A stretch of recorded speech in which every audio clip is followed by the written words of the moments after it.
podcast, we are back, and we did promise you one thing, that there will always be a show for a pay-per-view, even if it is as the weigh-ins are going on and it's just before the event. But we're going to dig in today. I have some spots. I know that Billy has some spots as well, too. Billy, let's just jump right in here, man. You take it away with your first spot of the day for UFC 305 Australia.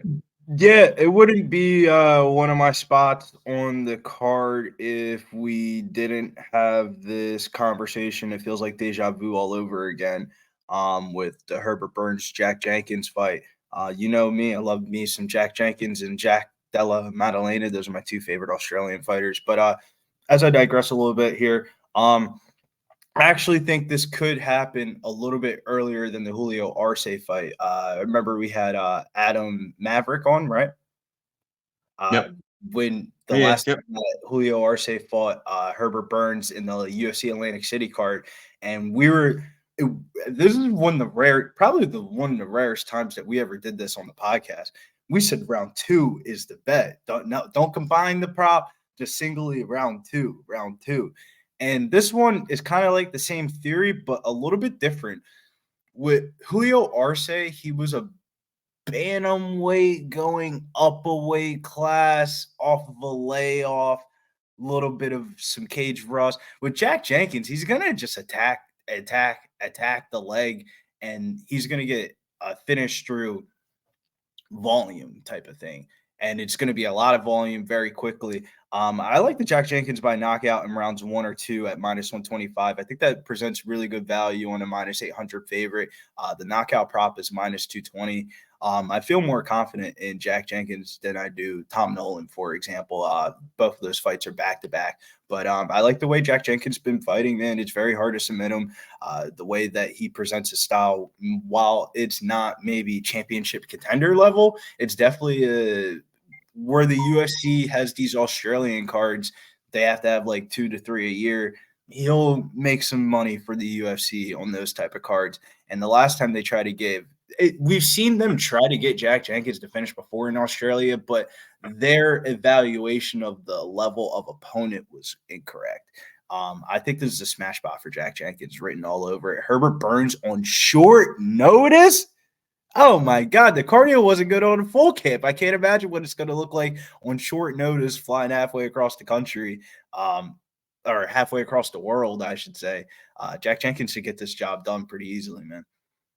Yeah, I mean, in this line, Jack Jenkins, obviously, the reason why the line's so wide is because he is so volatile on the feet. He can finish you with leg kicks and or just sort of impede your will to move forward in a fight and win a solid decision because he's just picked you apart so much. Jenkins, I think, can keep this on the feet if Burns wants to try to ground it. But the reason why the line's really wide is partly leaning towards Jenkins, but also a huge fade of Burns. I mean, somebody who gives up in the cage via exhaustion and then gets carried out by his older brother who has a disappointed look on his face and why. He's just always a fade, and then you got to try to find a line and where you're going to hit on it. I think 1 and 2 by Jenkins is probably the way to do it. I think this fight likely goes over into round 2. I mean, I think you might even be sweating it near the end of the round, but I think Jenkins does get him out of there in that second round. I have him actually in a parlay that we've set up for the cross promotions between PFL and UFC. So it's Jenkins, Pratis, Impa Kasangane, and Thad Jean, and that's a plus 115. So you're going to get it in and around that mark. It was earlier in the week before when I wanted to actually put it out was plus 134. It's obviously moved a little bit with the lines getting a little bit wider, a little bit chalkier. So, but yeah, I think it's Jack Jenkins' side. I think when you have someone who gives up so much, I wanted to dig in on props, but I've been getting burnt on putting out prop plays the past couple of weeks, and a lot of things have been going over, and it's been a little bit sketchy. So I've just been My looking at question to sort of you a is safer spot this week. you kind of noted a little bit about Jack Jenkins' fighting style. It's not to come across the cage, knock you out with 2, 3 punches, and viciously just kill you. It's more of just like good fight IQ, good MMA analysis, attack the weakest spot. But do you think it's round 2 or 3 KO at plus 160, or do you think it's rounds 1 or 2 at -125? Because I remember the Arce one, I was a little bit nervous about the round one because if it happens, it probably happens with like a minute left in round one. I mean, Jenkins got injured, freak accident, his arm, whatever, in the last fight that he had, right? So I mean, for this one, I think he's going to want to come out, get a big win. I think he's going to want to come out a little bit aggressive, still be measured, and I think you're probably looking at 1 or 2.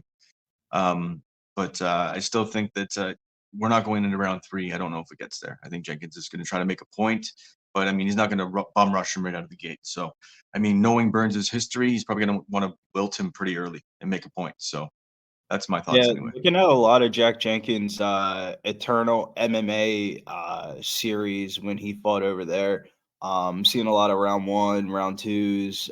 Title fight was round four. Yeah, so if it's a finish, it probably happens in round one by knockout, or if it's in round two, it's probably like some type of leg kick that led towards the finish. Yeah, I'm definitely with you on that one. So obviously one of your spots rounds 1 and 2, and then also parlayed into the cross promotion parlay. Let's take a look at my spot, and we're gonna just jump right into the main event. Y'all must have forgot, right? Like everybody is just clamoring for Du Plessis. Everybody is clamoring for his style and how it's so awkward, but now it's working, and everybody's so on his side. If this was like less than a year ago, everybody's talking shit. Everybody's fading him in parlays against Whitaker. Everybody's just fully against the dude. Sure, he has definitely stepped up and showed that he is, up there at the level, and his style does work. It works for him. His pressure, he hits hard. He's not, he doesn't back down. The way he steps into his strikes, works for him, and even sets up some takedowns. Even if they are awkward, he relies on his athleticism to get them. That being said, we have one of the best strikers ever to grace the planet, who is coming off of a loss where he had a puzzle that he couldn't figure out in fight. So what does a champion do who's had 11 main event 5-round fights? He's going to go, he's going to figure out, and he's going to strategize, because that's what he is. That's what Adesanya is. He's going to go in with his team, and they're going to figure out a game plan. He's going to go in and general this game plan in the cage. And I just think that coming off of the loss to Strickland gave him a puzzle to figure out. Gave him something. He was sort of piecing guys up and winning decisions sort of handily for a long time. Almost got John Jones-esque bored. And now he has this whole puzzle to figure out. So he goes and figures out this puzzle that he's trying to figure out with the pressure with um, Strickland. Then all of a sudden, this fight presents itself with Du Plessis, who has a similar style, but then also brings in this awkward wrestling as well too. So, and I only mean style as far as the pressure. There's going to be pressure in his face. I think that Adesanya and his team have watched tape. I think that they've seen holes in the very awkward style of Du Plessis, and that they are going to land at points pretty hard. What you're looking at with Du Plessis, we have Whitaker, who overlooked him completely and paid for it dearly. We have Strickland, who I think didn't really overlook him, but he did match Strickland a little bit, and I think Strickland won that fight personally, but Du Plessis is the champion nonetheless. But I think it's just that it's that championship level, it's the pedigree, it's the season of Adesanya. It's real. It's real. He's been under the lights. This is the biggest level check concept that you could think, at least on the championship level. Du Plessis not quite there yet in my head. I think it's just a matter of circumstance that he's at the belt right now. I'm not saying he's not that great. Like he is one of the top fighters in the division in the world. However, he's not like, there's a reason why Adesanya. I don't know why the line's moving. I think it's a little bit ridiculous in my opinion. He was the favorite initially for the reason coming in as a challenger, because he really is the champ in my head in this fight. So I just think Adesanya is going to pick him apart. I think Du Plessis, this is just a buy low spot, man. I think he's going to pull away from him a little bit later in the fight. I don't think this ends early. I think Adesanya might get him out late. I think it's interesting with the size to see how that plays for Adesanya, because I know that that's going to help him in some situations, maybe shucking Du Plessis off right away. However, does that muscle carry through 5 rounds? Is it a little bit harder for him? Does he make the adjustments with it? That's going to be interesting. But I think it's a buy low spot. Like I said, now I'm talking in circles. -112, Israel Adesanya all day long. Yeah, I'm probably gonna wait a little bit on it till the actual day of the fights, because I think it's gonna be so like the early line movement when the line first came out was on the side of Adesanya, but the public sentiment seems to be on DDP, and it seems to just be a lot of recency bias kind of backing it. Because I found myself a little bit doing the recency bias. I bet DDP inside the distance and money line every one of his UFC fights, and he has a fucking loss for me. It's just like, what bad things can I really say about him? But the one thing that is throwing me off, if fights are real, it's not like DDP's like some credited K1 world champion, Sambo world champion, or something like that. Like if he goes strike for strike with Israel Adesanya, dude, he's gonna get knocked the fuck out. It's more of the question of is DDP going to wrestle or not. Then you start running into the question of does anybody want to see a title fight with wrestling in it? And Israel Adesanya has always historically has gotten a bad clash in boring title fights and pay-per-views. But I think the biggest thing for me that kind of sold me on the Israel Adesanya side, we won't talk about it too much. We don't talk about politics on the channel and stuff like that. But you got to really look into the Israel Palestinian conflict war that's going on overseas right now. I didn't read into it too much, but I think the Bilal Muhammad being the first Palestinian champion a couple of weeks ago really seems like the UFC, maybe they're pushing into the narrative. Maybe it's ironic. Maybe, I don't know, but it definitely plays a factor into it. Like, with the war and stuff going on with Israel and Palestine, I don't think they're gonna want to put Israel in the negative light. Very cliche because his name is Israel Adesanya, but I think more of the fact Israel I'm Adesanya wants confused. to Is he African, Chinese, New Zealand, Australian, or is he from Palestine? I no, don't just the name itself, Israel. mm, When you mm. put that into the Israel and Palestine conflict, it doesn't seem like a big deal because we live in North America. But if you live out in anywhere outside of North America, that is like the equivalent. It is so big in the news. You can't click on any I don't news know if this channel. fight has anything to do with it, man. I'll be honest with you. Like your I narratives, I'll just follow don't them and I think like them. I don't see it. I just don't I think that they're gonna shit on the Israel-Palestine connection. Like, how the like fuck if you're Bilal clicking on Muhammad. Facebook or you're clicking on I don't go on Facebook, sorry. If you're clicking on Instagram or something and you see the hot button thing and it connects Israel to Palestine and that would be in the headline, then you click on it and then there's nothing really to the story because I don't understand the connection. I don't see it, bro. It, I the don't I gotta connection I gotta rip on you a bit. the connection would be more of you have to do your research about the Israel-Palestine war. Once you do the I know research, I've been in tune with that war for 30 years. However, no, my I'm whole thing saying is like just the of name Israel, I don't think is enough. And if it is like a hot button topic because his name is Israel, I just think that's silly. I think that's a silly, maybe one click on somebody's story you somewhere, but gotta silly. you gotta look at you can't look at fights as the X's and O's. It's the biggest fight of the whole entire Well, like for instance, summer. you know one thing that you talk about a lot, you talk about the narrative of setup fights for guys. And a lot of the time that narrative doesn't fall true. It's actually almost a fade on the other side, where guys are set up to win in their hometowns or there's a storyline that goes with it and whatever else. And usually those guys sort of falter and they don't end up Yeah, they're they're usually served up a pie. under And that's pressure. great that the narrative is that they got served up a pie. But a lot of the time they don't eat that pie. So it doesn't, you know what I mean? So it's like narratives are great, and I love them for the podcast too because we talk through them and talk shit about them.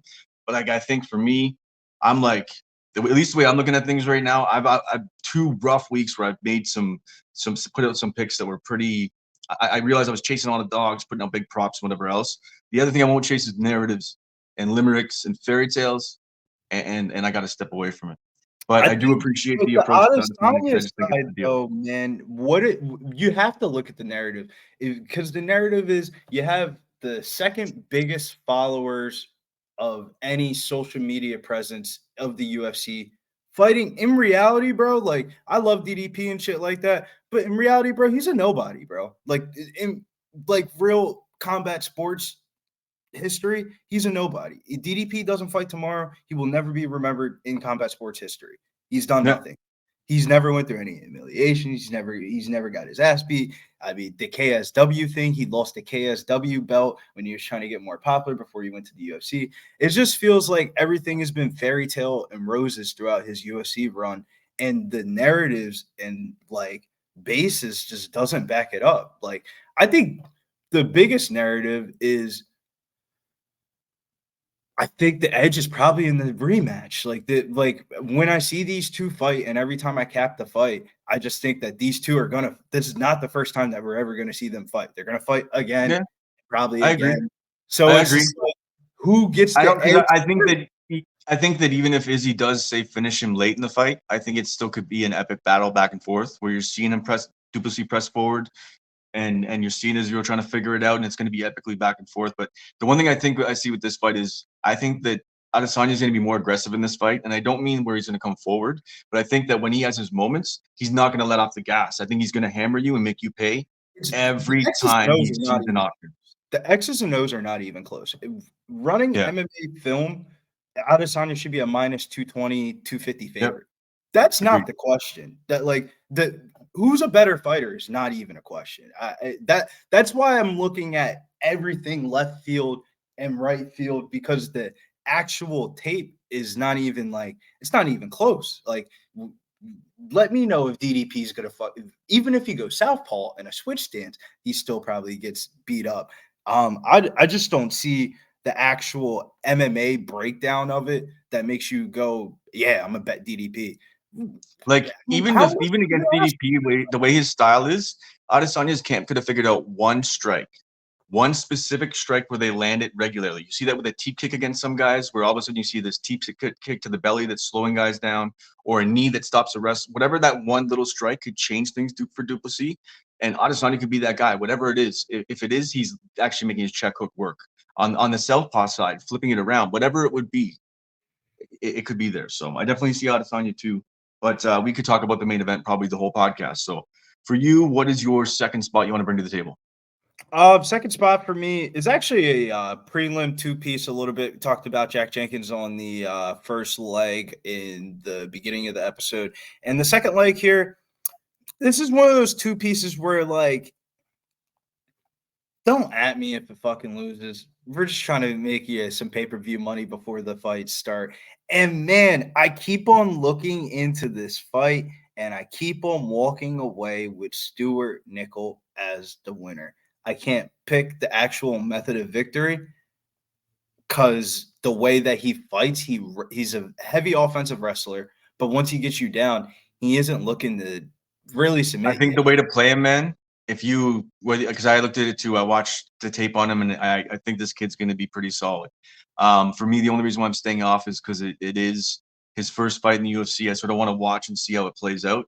But I think it's either going to be a decision or a late finish. So I think a third round decision is a great way to play him. But I mean, what's the money line sitting at currently right now?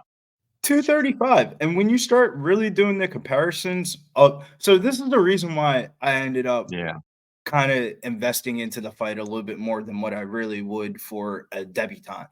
If you look at the price tags on this fucking card, dude, and you're just trying to put in a parlay or something like that, I mean, man, like 235 ain't that bad. Like, and it's just like, tell me what I don't know. And like, you look at Jesus Aguilar, the MMA bros are going to look at him. They're going to see the record. They're going to see the performances. He's only lost to Tyra, and he looks good. I'm not denying his ability at all, but having the shortest reach at the flyweight division, fighting a wrestler, just sounds My only hesitancy is characteristic. Aguilar with the guillotine, Aguilar grabbing some sort of sub when Nickel goes for a little bit more wrestle heavy approach.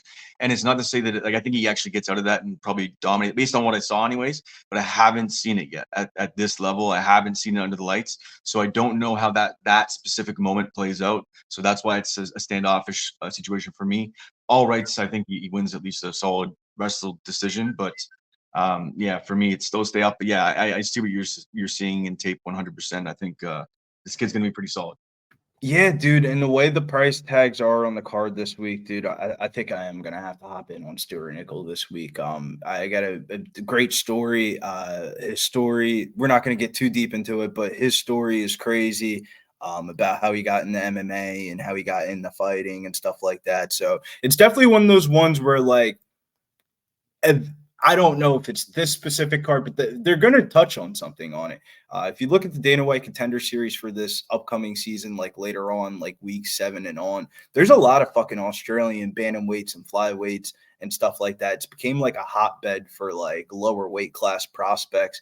And the matchmakers are saying he's the best one. He didn't have to go through any Dana White Contender Series. Like there's a Dana White Contender Series fight later on this year where it's like 2 Australian flyweights going off against each other. Like he's come from organization from Tom Nolan, and I think Junior Tafa also fought in on the card. It seems like a spot where the 235 is not burning anybody. It's like more of like sometimes when you're placing parlays, you either want to sneak in somewhere where like you're not hurting the bookies and they'll pay you out. They don't give a fuck. They're more worried about the other parlay liabilities on the main card and stuff like that.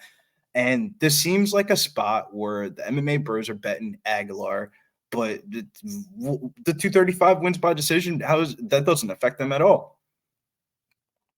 I may even look at it live because I think that Aguilar is going to bring a little bit of chaos in that first round, and you'll probably just see Nichols sort of take over. I think he's going to be in the mix pretty quick. For me, once again, I'll be watching and enjoying it, but cheering on your bet and your pick. So I'm going to bring my next spot to the table, and as you say, the lines are the way they are on this card, and it has me searching for what I could find in value in a money line, and I think that although most people are saying dog or pass in this situation, I just don't know if it is dog in this situation in O'Neal. I like Santos in this spot, man. I think that this fight will likely go to decision. I think this fight ends potentially two ways, either by submission or decision. And if it's submission, it's Santos. And if it's by decision, I mean, it could go either way, but I think that there's a couple things that we got to look at with O'Neal. She has not bounced back since that leg surgery or her knee surgery. And although people say, maybe this is the camp that finally does it, that she turns the corner and she makes her way back. I mean, she was vicious when she came on the scene. So the one thing that she has going for her is the volume, right? She lands about 8.4 strikes per minute, but she absorbs 6.3. Not very defensively sound if she's going to be throwing that much. And really, there isn't, although she set up some KOs in the past, there isn't really anything scary on the end of her punches. She's just sort of throwing up volume, and that's really it. So I don't think Santos is going to really be scared of it. She lands about 5.3 and has a better strike differential. She only absorbs 3.21 strikes per minute. So, I mean, she took down Edgar twice in 2 fights ago, Agapova once, which is whatever. But I think that you're going to likely see Santos maybe get 1 or 2 takedowns in, maybe be a little bit less on the volume, but have a little bit bigger moments, and it go to decision where she's attacked some submissions, and she just wins the decision pretty handily. I think you're gonna get a unanimous decision for sure in this one. I shouldn't say for sure, but I just don't know. I can't bank on O'Neal finally making her way back. And if we're on the O'Neal side, I tried to look at the dog on the side, and I just don't see it. I think there's 2 win conditions for Santos and 1 for O'Neal, and it's a greasy split decision for O'Neal in my opinion. So I just think the girl that has a better strike differential, who's still decently high volume, has the takedown option. O'Neal can get taken down, and although she has decent wrestling herself, she can get taken down. And once she gets down on the ground, she's sort of stuck there for a little bit. So if Santos can start attacking some submissions, she wins by submission in her last fight.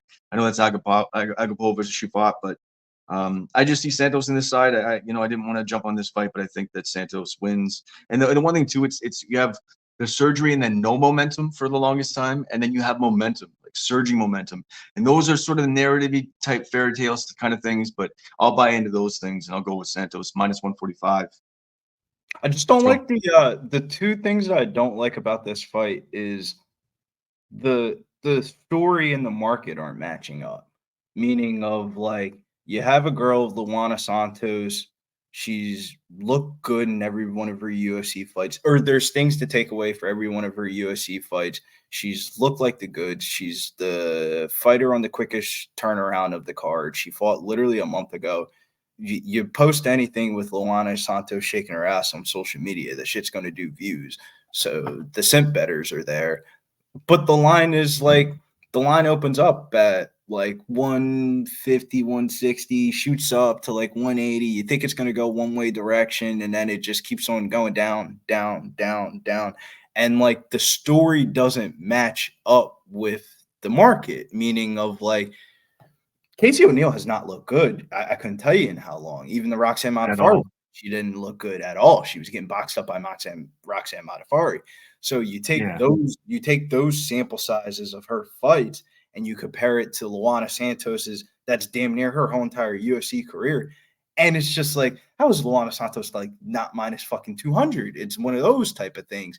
But then you start thinking about it from a non like tape perspective of like Santos has better tape than O'Neal, but the problem is like man, how much do I really rate you beating a girl that was on Instagram last month asking for $5 on Cash App? Like, I just don't rate that win of like any of like. It's great to see you inside the cage fighting in altitude. Great experience, great work, great performance. But from an actual like upper echelon or even top 20, top 25 in the division, I just don't. I just don't see how that win is that significant. I'll give Casey O'Neill credit. She has the better experience advantage. She's going to have the better adaptation to the area. Santos is flying from Brazil all the way to Australia, or even let's say Vegas from Australia. That's still a very long flight. I like fight goes the distance. Minus 182 fight goes the distance. It's a little bit chalky, but that's just the way I see it going. I Is think, O'Neill back in Australia? yeah, she's been She's back in training back in Australia though, or she's still Australia. over in Vegas? Training back in Australia, and that's what made me not want it better. If you're training with good old Papa in the backyard gym, I mean, it's a head case. I think fight goes the distance. She just Pretty. gets hit, dude. She gets hit. But it's the price tag type of thing. If you bet the over in this one, you bet fight goes the distance, and this goes to the judges' scorecards, and you bet 1 unit on the fight goes the distance, and then you have a quarter unit on the plus 270. It's one of those type of ones. It's like, And that pulls out one of my plays that's later down my card that's not good. Wasn't going to make it to the podcast, but it's Tuivasa not Tuivasa and Rosenstrike, the fight to end by KO, and this fight, Luana Santos and Casey O'Neill to go over 2.5, well, and it's let's minus 159. That cracks. let's double up on it. What's your breakdown on this tie to Vasa Rosenstruck one? Weird line for me. I don't want to even really break it down. I gotta be honest. Tuivasa has been getting knocked out in every one of his fights. He has not been taking anything serious in between his fights. He's been drinking. I've talked to you about my idea of the correlation between someone who drinks regularly, because I fucking know um, how you feel, how your head is, your dehydration, how easily you could get knocked out. You're so compromised, even when you're not drunk. Your body's just so dehydrated and destroyed. How the hell are you doing fight camps? And even if he's only turned a corner recently and cut back on the drinking and he's serious, I don't give a shit. Your body hasn't adjusted yet. So Yeah, I can't bank on a heavyweight that's going to go in potentially dehydrated, out of shape, who I'm going to go on his will and his whim and his whatever and call him a dog. Fuck that. The bookies are banking on you calling him a dog. So I'm just staying off it because Rosenstrike is also disappointing me too. Sorry, I'm giving you a take, I guess, now, but I just think the but fight ends by it's KO, the best bet. spot on, bro. That's spot on take. That's a like spot on take. Like I couldn't agree anything more than what you said right there in the combination of words. But I just don't like the Jorginho price tag though, bro. Yeah, no, I get it. 230, man, and he's ranked two.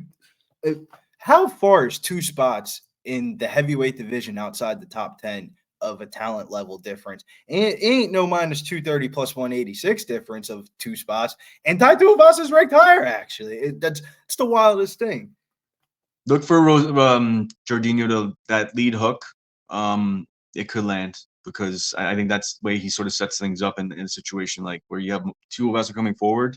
That lead check hook's going to be huge in the situation for Rosenstrike. But bring your next spot to the table.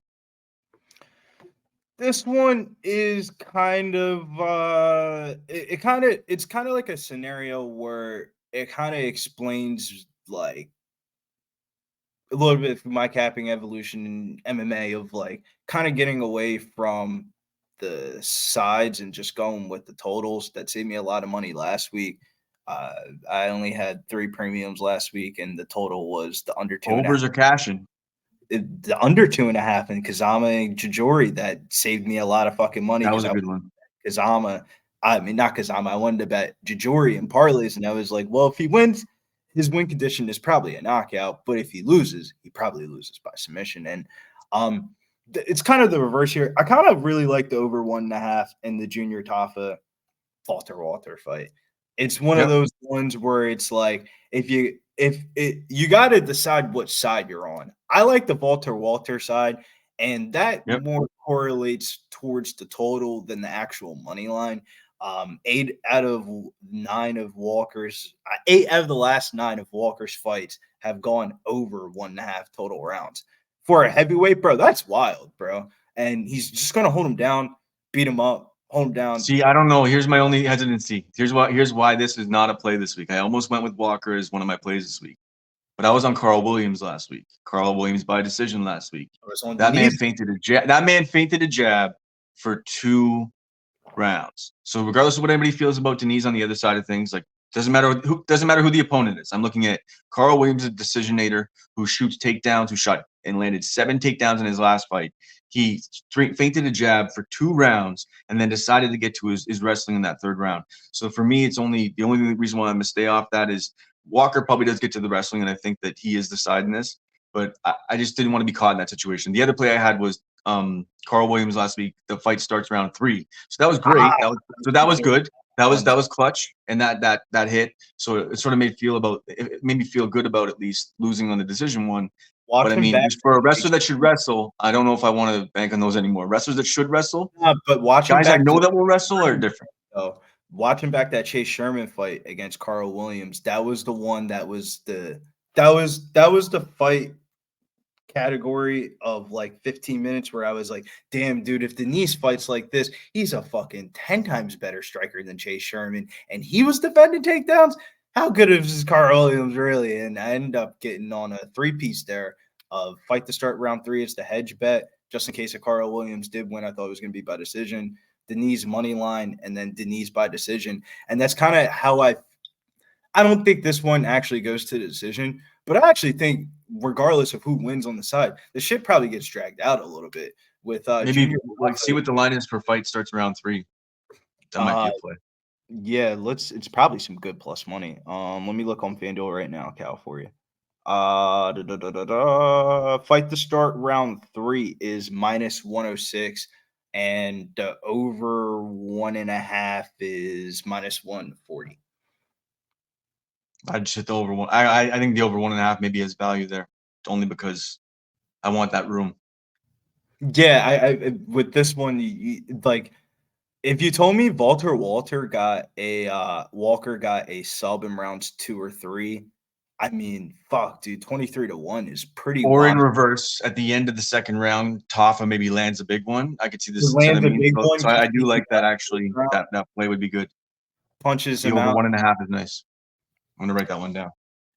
It's weird because it's like you wouldn't think you would be on the over 1.5, and then you start looking at the. I'm not an MMA. I didn't think there would be value on it. I didn't think there would actually be a decent amount of value. I didn't look into it. So, and then the other one I wanted to ask you about was Josh Cool about Ricardo Ramos, man. This fight's let's do that as the final fight we'll talk about because that is one that almost hit my slate. So I'm gonna bring I'll bring my next play to the table, and then we'll finish off with the Coolabel fight. We'll just hash it out.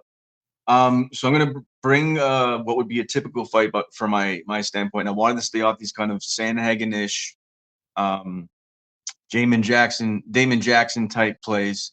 But I can't stay away from the little bit of value I see here on Dan Hooker. I'm not gonna go full dog. Don't do it, bro. No. I'm not gonna go full dog. But here's my question: I have to ask you. Do you think this fight goes to the decision? No. How do you think this fight ends? If you're not on the Hooker side, Gamrot finishes. He actually finishes the fight. how? When? Or oh, dude. Okay, so Gamrot's traditionally just going to control and then lose control and then shoot again and control. And this is typically what he does most times, unless we bank on the vividness of him landing a submission here or there or finishing fights. So I think this fight goes to decision. That's how I got to this spot I'm going to look at. It's not a dog spot fully. It's a plus 3.5. I just think that Hooker's going to make some chaos in this fight. I think that the finishing upside is more on Hooker landing a big KO because 4 out of his last 5 fights, Gamrot's been dropped. So what's the chances of him maybe getting KO'd because it's striking sloppy. It's impactful, but it's sloppy, and he leaves his head hanging out there. He leaves his head hanging out there when he actually shoots his takedowns as well too. He's just exposed in a lot, and I watched a lot of tape on this one before I made this choice because I didn't want to be a fool and be like, Dan Hooker. I'm done with playing those games. But I think that there is value, and if I missed on the plus 100 on him winning 1 round pretty much on the plus 3.5, I'm okay with it. but I think that there's some solid value. And I think this fight goes to decision more often than not. And I think that Dan Hooker has shown time and time again against Jalen Turner being the most recent that he can fight off of not only takedowns, but also fight through chaos. He's not just chinny anymore. Like you can look at him and say he's chinny and whatever else. Well, he proved that he's not. He took a head kick from hell, walked through it. I'm not banking on him being durable. I don't want to use those words, but I just think that he's going to be able to thrive in chaos. I think he could also thrive in a point fight where he stays on the outside and plays a smart game with his jab, because I think he could utilize and fill up that space so well with his striking. One thing that Brasco brought up on the Darce podcast, but it's something that I've known very well about Hooker, is he fills the space well. He's got a good lead check hook. He uses his jab enough to stop wrestlers. Makhachev is not an example of anybody we can talk about because he's godly with his wrestling. And he also fills up space with his kicks. He's leading. He's hitting you at every different level as well too. At what Brasco said in his podcast. So I just think that there's so many options for Hooker to have moments and at least win one solid round. And it might be the third. It might be where Gamrot's won the first two via wrestling, and Hooker's taken over with some strikes at the end when Gamrot can't finish those takedowns. I think Gamrot gets 2 to 3 takedowns in this fight. But when Hooker gets up after 2 or 3, what does that look like, right? Like against Dariush, it did not look good. And I just think that Hooker's, like, his takedown defense is underrated. He's got 80% takedown defense. Sure, like Makhachev just took him down and finished him pretty quick. But once again, it's almost like that's an outlier situation. You can't really compare him to anybody. So I just think that although Gamrot's really solid with the wrestling, I just think that we've seen with damage, I think Hooker could land it, and I think that he's going to drop Gamrot at least once in this fight, and maybe even look for a knockdown prop. If you can find that, you want to even be safer on this. I think that's another one where we might find value. 4 out of his last fights, he's been knocked down because he's so sloppy with his entries. It's not even that he's getting fully dropped. He's just off balance and sloppy, and he gets clipped sometimes. Sometimes it's off balance dropped. Sometimes it's he actually gets hurt. So for me, I just like Hooker. I think there's value. Everybody's jumping on the underdog now in this situation. I just think there's value in at least one round. Plus 100. I'm not fully sold. The same way, with Tony Ferguson. And I know you and I went back and forth on that one. And once again, I didn't get to say it to you. Great call on the submission on the other side of that one. But it was similarly where I wasn't sold so much on Tony. It was just I was on this prop and I was looking at the sort of how this might play out and if it could be greasy on the ground. In retrospect, to be honest, Tony's washed and done. We know that now. Yeah, that's what the reality. But the reality of the fact is, I went one too many times to the well with the prop play for submission, and that's fine. But for this one, I just see a lot of value in Hooker. I think he's underrated because of the matchups he's had at the highest level, and I just think he's going to piece up Gamrot at points in this fight. So, give me Dan Hooker, and if it gets live and I see a good value number, I'll probably be looking at Hooker again because there'll be room for me to get value on him if he does start piecing him up. And everybody else on the card love Dan Hooker, but this is just simple market reading. When a line opens up at 225 and goes up to 375, but the underdog is getting 73% of the bets and 50% of the handle, he is the most popular underdog the whole entire card. That dead. Well, they set the lineup for that, right? Like they set the lineup for him to be the most popular. Throw the MMA out. When there's a public underdog of Dan Hooker, 73% of the handles and 50% of the bets. So majority of people that are betting the fight are betting Dan Hooker. And then on top of that, the line opened up at 225 and it's gone up to 375. And the money's still coming in on the other side.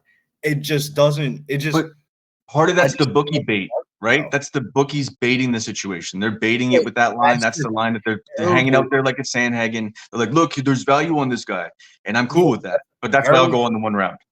That's out of the whole entire card. That would be like, besides on the main card, I should say, let's just keep it main card here. That would be the same exact line movement as Carlos Prates. And those markets are just not even reflective of each other. This market is more reflective of Kai Kara France and Steve Erceg. And look at the price tag on that fight. The price tag on that fight isn't even reflectively close. I just don't like the market here for Dan Hooker. And I also would say the same for vice versa. When you look at the Gamrot tickets, a lot of the Gamrot tickets, there's the parlay section of Gamrot tickets. There's the people betting Gamrot by decision. Who's to say he just doesn't finish Dan Hooker? Who the fuck is Dan? For yourself, you're watching the fight. Say you don't really have a dog in the race in this one because you see the volatility and some of the stuff you just said, and you stay off it. But if you see that Gamrot, although he can take rush takedowns all the way to the end of the fight, but if his takedowns get even a little bit labored, because they do after about 2 or 3 shots where he's even taking a guy down and he gets back up again, there's going to be value there. Like I Hooker don't know. doesn't give up, and Yeah, he's going to be able to land because the striking's not even close. the striking's not close, but I also think his striking's being undervalued. It's not like he needs striking to knock out Dan Hooker. He just needs to hit him up. But he needs good striking to close distance without getting knocked out. Yeah. But let's be honest, dude. See, that's where there's a difference between when we talk about lines. I've just been watching this sport for so goddamn long. It's like 20 plus years now where I've been a junkie for this shit. And for me, it's just, his striking is there's so many holes. It's wide open. It's open market. Like NFL 1 o'clock game. This looks, since NFL season's coming around, this is your NFL 1 o'clock game line movement. Make sure you guys watch this for the NFL season. A line opens up, going up $1.75, and still the bookies are getting 70 and 80% or 70 and 50% of the market coming in still on the underdog. Bro, why would they ever pay off Dan Hooker in this spot? I just don't get what's the knockdown? What's the knockdown prop? Do you know? The knockdown? Dan Hooker to score 1 knockdown. Let me go to Bet Online. It'll be on Bet Online or on DraftKings. That seems like a Prize Picks prop. I'm gonna check Bet Online and Prize Picks real quick. But yeah, man, I just don't see. From an actual MMA analysis, I understand Gamrot's a decisionator. His fighting style is not the most judge friendly, and he's in enemy territories, and you're not going to be rooting for him already. So he gives him time to land and openings to land, so it should be interesting for sure. But I think that if there is any kind of value on that knockdown line, they may not. They may even do it as scored at over 1.5. Yeah, let me check Prize Picks. It's okay. If we don't find it, that's fine. You can move on to your next spot, and I'll see if I can get a hold of it. You want to start up on the Josh Kulibau one? Do you have any more spots, or is that's the last spot? I do have one more spot, but I really got. Yeah, let's just jump into the Kulibau. I'm with it. Let's go. You bring your take, and I'll jump in. Hooker. Damn, dude, they don't have that on Prize Picks. I gotta check Underdog. I don't get why they don't have that as a prop, because that seems like a very likely thing that would happen off of the numbers. But it's all good. But let's just jump into your next spot, and I'll be able to find it on here. Everyone's darling now is Carlos Prates smoking the cigarettes, but me and Cal have been telling you about this guy for fucking since he went on the Dana White Contender Series, and we're telling you about Carlos Prates was really good.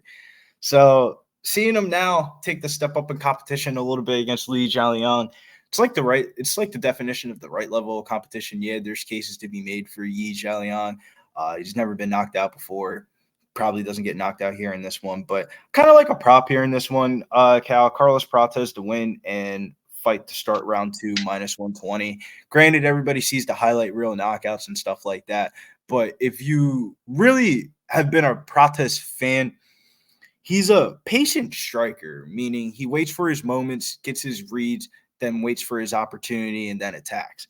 And with a guy like Li Jialiang, who's never been knocked out, I would imagine they're going to tell him to be a little bit cautious early. Just don't throw everything out the kitchen sink in the first round. It might be a little bit Trevin Giles performance-ish, where it kind of seems like it's a very close competitive first round, and then he starts you just see the second round, it's a different person. But for a -375 favorite, -120 price tag, I guess I'll fade the first round knockout here again. Yeah, I'm actually I'm on. That's one of my spots further down my card. I think that although I did give it a little bit of respect, because I think a lot of people are going to be looking at that round 1. I got Prates at round 1 and 2 +110, because I just think that he's going to finish this probably in the second round. But I didn't want to solely just focus on the second round, because I think he could get it done in the first. But you are right. He's very measured with his striking. But when he does see that he has it locked and he lands, it's all damage. And once that he knows that he has you, that's it. It's a wrap. He's going to start to land knees, elbows, very damaging, and he has so many weapons, which I find him so interesting because some guys are limited the way that they throw strikes, and he's just not. He is a diversified weaponry, so it's very interesting. I think that he's someone to watch out for, and the How fact do that you he knocks guys out and has a smoke after is hilarious. How do you feel about the fight placement on the card? Because, I mean, if you look at the main card here, I mean, you're getting three big favorites in a row of Carlos Pratas, Jairzinho Rosenstruck, Matthias Gamrot, and you can't really call Steve Ursay Kai Kara France. That market isn't really that big. They probably win more money with Steve Ursay winning. But yeah, because the early prelims seem pretty locked and loaded. It's about finding the actual value on the winner. But like those string of fights on the prelims kind of sets up the main card a little bit where like one of those big favorites gotta lose, man. Like they're gonna have to make money somewhere on this card. Who do you think it's gonna be? Who do you think is the most likely underdog on the main card? Dan Hooker? I don't know, man. It's difficult. I think Hooker could be that guy. And I think everybody obviously is jumping on that, and that he's that typical, like I said, the Sandhagen situation. But I don't think I think Ursac's gonna be able to jab the face off Kara France. The market there, that's another market play for me. It's not one that I'll probably put as a premium, but it's probably one that I'm going to be betting when I'm watching the card live. 68% of the bets, 59% of the handle on Kai Kara France. I mean, fuck, dude. Him and Hooker are the two most popular. I'll tell you who's gonna be the dog on the card that cracks. By fight time, Israel Adesanya. Because I'm gonna double down when he gets plus money, because I could see it. I think they're gonna potentially just continue that line moving. Yeah, DDP is going to go off as a favorite. Some of the big Vegas sports books, like Circa sports books, already have DDP as the slight favorite at minus 115. They'll probably start hitting domestic books tomorrow morning. Yeah, it'll be interesting, man. I think that right before fight time, you're probably going to get money dumped in on Du Plessis. Potentially, you may see some big hitters come in on Adesanya right beforehand, but we'll see. We'll see how since that fight's so big, we'll see how the social media presence starts taking over in that one. Like who do you think Drake's gonna bet? Who do you think Drake's gonna bet? You took the words right out of my mouth. Like the Drake bets, the fucking big celebrity bets and shit like that. Once those start pouring in, that'll probably mature the market. But if you're an Israel Adesanya backer, I think the pricing is going to be right at midnight tonight. That's kind of the time that I'm looking to bet Adesanya. It's a weird thing for me, but reading the market and reading the analysis, maybe there is some late public day of money that comes in. Like, I don't want to risk it. If this Adesanya line, once it hits the domestics at like 105 plus 100, yeah, I'm probably going to bet that at midnight. The line will probably move one little time afternoon once they update the baseball shit for the day, and they'll probably update the UFC lines for the pay-per-view weigh-ins and stuff. It's a good market card, man. Maybe if you're a UFC bettor that's been betting on UFC for years and years, and maybe you've fallen on a couple of hard weeks, or maybe you are looking for a different edge or something like that. Sometimes just reading the market on a fight and just seeing like what the bookies need and then comparing that to what you're already on kind of leads you to like you always want to be on the side of the bookies. You know what I'm saying? However that chalks up. Sometimes you kind of have to get a little bit greasy, but the books aren't handing out free money. So being on their side more times than not is going to pay out. You just got to make sure it matches up your narrative or what you already capped in the fight. Well, I think we hashed out some good spots. We already have a parlay we agree upon for the cross promotion parlay. But for Billy Briz of Pub Sports Radio, I'm Callum McGregor. Tune into the Total Tap Podcast.